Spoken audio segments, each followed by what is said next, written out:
So, Melty Blood type Lumina has been out for a couple days now, and I've been playing the game exclusively since its launch. I've played over 200 games now, so I think I have a fairly good idea of what the game's about, and I wanted to give my review from the perspective of someone that plays fighting games casually, and also from someone that might be curious about what it might be like to jump into Melty Blood type Lumina as your first fighting game. So let's get started. So from the very beginning, when I got the game, I jumped straight into tutorial mode to try to figure out how the game works. It's always a good idea to jump into tutorial just to check out the system mechanics, and I wasn't really expecting such a robust tutorial where they kind of walk through pretty much everything you need, and they also have fairly good explanations as well. I don't think this tutorial is lacking in any way. My only complaint maybe could be the expert tutorials were not that great in being like teaching you expert strategies, really. They were more like tutorials to drive the point across, where they went over the same things over again, such as shield mechanic, auto combos, moon drive, EX skills, and all heat and all that other stuff. But yeah, overall, the tutorial does a great job. There's quite a few tutorials, intermediate systems, and it really does a good job of getting you started quickly. So right after that, I jumped into mission mode where you can select your character, and I chose Vlov, and I felt that you could go through really quickly how a character feels going through the mission mode as well. The mission mode is pretty generic across the board. I tried other characters as well, and the missions for the combos all seem to be fairly similar, and I don't know if they're going to expand on that later, but you know, it's all very basic, so it does get you started to feel out what the character might be like if the character's for you. So yeah, overall training, tutorial, mission mode, all three of those modes, pretty good. Now diving a bit more into training mode, having a good training mode is crucial because a lot of times you're just waiting in training mode when you're waiting for a ranked match. So the training mode is very adequate. I would say a lot of the menus in the game is very adequate. You have a huge list of menus, things you could select in each menu, and you get used to going through it pretty quick. It does the job, and I think training mode has everything you need, including like setting shield counters and all that stuff. The only thing I would say is that the reversals for what the dummy might do when they recover could be a little bit more robust. I would like to see a little bit more options about what the character can do when they wake up.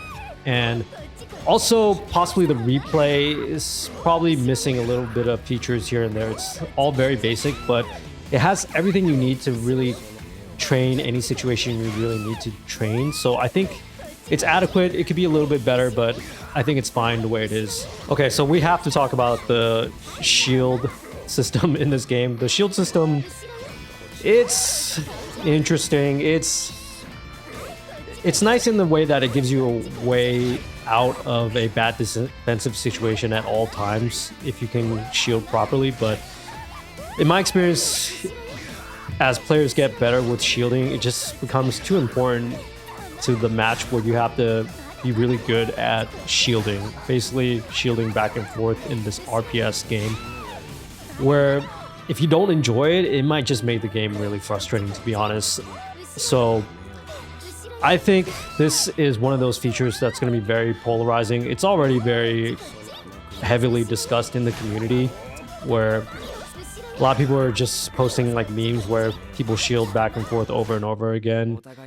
And I think it needs to be smoothed out in some way. I don't know, the devs might do something about it in the future. My opinion is that it's okay. It's not, over the long term, it might become very frustrating and detrimental to the game, actually. It's not good enough where I can definitively say that, yeah, shield mechanic is great. I actually think it's going to be more detrimental over the long term if the devs don't do something about it. But with the way it is right now, it's just too powerful of a mechanic that you have to focus on in order to win games, especially when you are just making bad guesses and then you end up in the short end of the stick. So It's a funny mechanic in that way that there's a whole button dedicated to it as well. But my opinion is that it needs some tweaking before it can get better. Otherwise, if left as is, my prediction is that it's just going to become more and more annoying over time. So the other system mechanic we have to talk about is auto combos. So auto combos are designed for beginners to get into the game quickly. What auto combos are is that if you hit someone with a button A, B, or C, you can continuously press that same button consecutively to get a nice combo out. This is for beginners that don't know the game's more advanced combos, and it really helps to get you in the game very quickly. So, for example, if I press A over and over again, it will lead to an auto combo. B over and over again, or C over and over again, it will lead to an auto combo that eventually ends in an air jump to an air throw. It's quite nice to have in the beginning, but as you learn more advanced combos, I think the auto combo system is just going to get in the way, because as you're trying to get those tight timings in advanced combos, a lot of times you're just accidentally going to get an auto combo instead. So I wish there was a way to turn it off, but I can understand why auto combos are there in the game in the first place, and offering a way to turn it off might be a happy medium in the future to overcome some of those annoyances as you're learning more advanced combos. As it is right now, I do feel like it does give new players a stepping stone to start the game with. How well it actually works in comparison to actually just making some combos easier to execute versus some combos that are harder to execute, I'm not too certain. It's more of a design choice for the devs. Personally, I feel like it's not necessary to have auto combos. Just make some combos easier to do, make some combos harder to do. Auto combos can be quite a hindrance over the long term. If you start to rely on them, it can be more detrimental than helpful, in my opinion. So there are quite a few other systems in the game as well, but the two most important ones come from your meters, which is the moon icon meter and the magic circuit meter. Now, the magic circuit meter, you can activate what's called a heat. So when you activate heat, it causes you to do this small explosion that can knock your opponent away. And when in heat, you start regaining health as well. And this is a great mechanic because as the game goes back and forth, you can actually kind of make a bit of a comeback by activating heat and regaining life. So it's an interesting mechanic, and heat also is a nice defensive mechanic too on wake up. Now, on top of that, you also have your moon icon, which is its own meter as well, where you can do your moon skills that often have armor properties, great for opening up opponents or comboing into other more advanced combos. And you can also activate what's called a moon drive if you have 50% meter or more. So activating moon drive gives you an invulnerable state for a little bit as well once you activate it. And in moon drive, all your moves are powered up. So to have all these defensive and offensive options in the game is really good. So when you're getting pressured, I feel like you have a lot of defensive options, especially between heat, moon drive, and shield. So you're never out of options when you're in defense, which is good because a lot of characters in this game have really tricky offense, and using those defensive tools to your advantage to your benefit is quite important in this game. So there are a lot of systems in this game. I think having 2 meters is an interesting choice as well. It can be a little bit overwhelming for new players to fighting games, but I don't think it's anything that can't be overcome over time, especially since combos are so long that you can, as you're getting comboed, you can easily check the meters. So I think they're great to have these interesting mechanics in the game that are quite useful both offensively and defensively. Last thing I wanted to talk about in gameplay side was that the neutral feels very fast and smooth due to all the fast air and ground movement options in the game. So this is a pretty fast fighting game in comparison to more deliberate and slow fighting games. So I feel like there are positives and negatives to that as well. It can cause some chaotic and frequently scrambly situations where for the new players, you might just be wondering, how the heck am I supposed to play this neutral game? Where everything is just moving so quickly, there's so many back and forth options, and people are jumping around left and right, air dashing back and forth. And especially if they activate Moon Drive, they get extra air dashes and movements as well. The dashes are so fast, so that can be a little bit confusing. On the flip side, I think as people get better in this game, everything's just going to feel very nice and smooth. and having that fast movement is just going to make the game feel more exciting. But for beginners, it can be kind of a difficult hump to get over at first. So that can make the learning curve for this game a little bit harder. But those are my thoughts on neutral. I think it's quite different than slower fighting games. So it's a very fast neutral. So going into it, you're gonna have to get used to that. So another thing to discuss here are the characters. Now, if you're new to the game, then you might be confused about why the characters look the way they do. We have a lot of bland characters in this game. You have the main protagonist who's just in a black, grayish schoolboy outfit and uniform, and you have a set of maids that are both in black and white, so very typical maid attire. And you have some people that are just in a blouse and a turtleneck or a dress, and none of these characters' outfits really stand out that much. But I think the characters' faces kind of make up for that in many ways. And you also have some characters that have drip. So, for example, Blob, and they actually put Saber in here. Those are your more typical fighting game characters that you would expect in terms of design. But if you know anything about the background of this type of game, it's based on a series of visual novels from Japan. So knowing that might explain and kind of make you think like, oh, okay, this really makes sense now. But from the perspective of someone new that doesn't know this game, I feel like the majority of players out there are going to be wondering, this game looks a bit too much anime for me. And that's completely understandable. I think this game fills a bit of a niche in terms of that kind of design choice as well. So I personally like it a lot. I think if you look at the animation, it's pretty on point. It's very beautiful to look at. Going into that some more, since the game is based on a set of visual novels, there is a story mode too, and that's, as you would expect, runs just like a visual novel as well. So it's very basic, it's adequate. I ran through a bit of the story mode so far, but that's not really what I'm interested in personally. If you're getting into this game, you're going to be spending a lot of time in ranked mode, which I'm happy to say works really well. But before I jump into that, I wanted to talk a little bit more about graphics as well. The pixel art is just beautiful in this game. Everything's really well animated. Everything looks really I miss 2D sprites just looking at this game. So I'm coming from more recent fighting games that have all gone the 3D route. It's really nice to see this type of pixel art, and the color customizations in this game, the customization options are really awesome.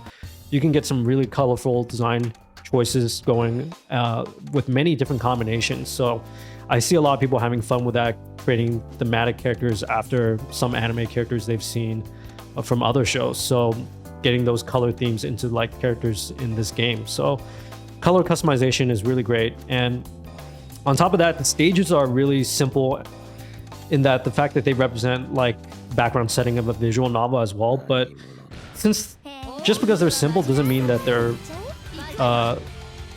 bad. They're actually very pleasant to look at. I think that's really important to note here. They're not distracting, and it's easy to see what's going on when you're fighting and things are getting really hectic. So I really actually like the stages here, even though none of the stages have anybody in the background, no people, no animals, no nothing. They're very basic. They're very static for the most part, and I think that's fine because at the end of the day, it still creates that atmosphere that ties the whole game together in its theme. So it really fits that visual novel type of theme. So I like the stages a lot. And also the sound is really good too. The music in this game is very good. I think it's probably one of the best fighting game soundtracks I've heard in a long time. It's very good because it has all types of music, from chill lounge music to sonic guitars to really badass boss music, and all of it is done in a way so that you don't get tired of any of it really quickly. Meaning, I can probably listen to this music for a long time and not get sick of it. And it really creates that vibe where you can just go fight after fight after fight, and you're not really even thinking that this music is getting very tiring to listen to. It's actually very pleasant to listen to. You can listen to it for quite a long time. So there's no fatigue at all from this music. It's just that good. It's that solid. And man, I love the soundtrack very much. So the soundtrack is quite a treat. I think anyone jumping into this game is going to enjoy the soundtrack. Now, the voices in this game, you only have Japanese language, but it's all very good. It's all very done. You could tell they put a lot of effort and care into this. So coming from visual novel, voices are obviously very important, and it really shows that they put a lot of effort into that as well. So sound is very good in this game. And before I wrap things up, I did want to talk about the network. Now, this was really important because we had rollback netcode in this game, thank God. So rollback netcode, very important. If you don't know what that is, you can look it up yourselves, but essentially it's very good netcode. It's the type of netcode you want for fighting games. And it's amazing that I've had very little problems with this. This is very smooth. The game has been very smooth from day one, which is very amazing. I was able to get into the network very quickly. I've never had any troubles getting into the network quickly, actually. And every time I jump into a game, even when there was rollback, if it's bad, you know, I can just skip and go to the next game. But more often than not, I would say like 90% of my games are really good. I do have very fast gigabit fiber internet, so that helps, of course. I'm on wired connection, so all that helps. But the network code is amazing. I think the developers at Type Moon pulled off something very, very amazing here, because I fully expected that when the game came out, there was going to be a ton of network issues and problems, but there wasn't. It was just quite an amazing feat. I'm in awe of that. I'm an engineer myself that works in the like a lot of online networking, so I know this is actually quite a big deal. So yeah, kudos to that. I just cannot give enough praise to that. And yeah, the network code is amazing. And network in the game, the functionalities, let's go over some of the multiplayer functionalities. Rank mode is fine. You have your ranks based on A, B, C, D, E, and then you can all the way go up to, on the high end, you could go all the way up to S+. So rank mode gets you the connections. You can do like quick matches. Of course, you can do training while waiting for a ranked connection. And there's also rooms. So you could go into rooms. They're very basic, but very functional. So as you wait for two players to finish up their matches, you can observe them. You can chat with other players in the same room as well. And yeah, I've had no problems with this at all. It's all very functional. It's not as flavorful as some other games that have more of a modernized sense of community when you're playing. It's a bit more old school in a sense, but it's very functional. I think it works. So that's it for the network part. I think, again, it's very smooth. I don't think you're going to have any problems with it. Whoever's picking it up is going to be very happy with the netcode. So overall, I really like Melty Blood Type Lumina. I think it's an excellent fighting game. I think it does so many things right. It's some of its system mechanics are going to be a little bit frustrating, but I could see that with a bit of tweaking that the devs are going to get it right over time. And from what I've heard, Type Moon is really good about making updates to the game and getting it right. So I don't see any problems with that. So I think if you're someone that's looking to get this game, if you're interested in the art, if you're interested in its style, if you like what this game looks like, and if you're really intrigued by the gameplay, I'd say give it a shot.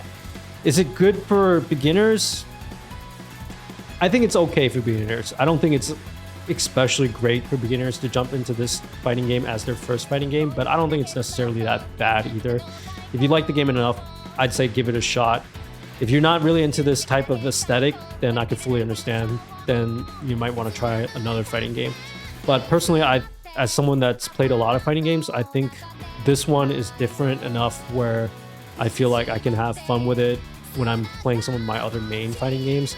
I don't see this as my main fighting game because there are quite a few system mechanics that I don't personally like in Autocombos and the shield system, but I can picture a lot of people loving this game and getting into it for quite a long time. So overall, I highly recommend this game if you're even remotely interested. I think if you're a new person, try it out. If you're been into fighting games for a long time and you're looking for something else to have fun with, I think it's a perfect match as well. So yeah, give it a shot. That's my review for Melty Blood Type Lumina. If you found this content useful, please give a like and subscribe. And thanks for watching. I'll catch you guys next time.